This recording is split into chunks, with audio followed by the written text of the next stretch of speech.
How to set up Google Authenticator. Setting up Google Authenticator is not much of a rocket science.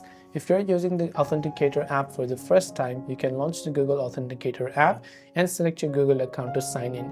As soon as you sign in, your Google Authenticator will be ready. You can choose to back up your Authenticator codes by tapping the cloud icon here and having the codes saved to your Google account. Now you can add the accounts or the apps or services you want to add it to Google Authenticator. From the account and services that you want to add, you'll be provided either a setup key or a QR code, which you can scan by opening the Google Authenticator app, tapping the plus icon from the bottom right, either scanning the QR code that the application or account gave you to add it, or by entering the hot setup key over there and choosing the code name and your key and the type of key and tap the add button. You can also see time based or counter based.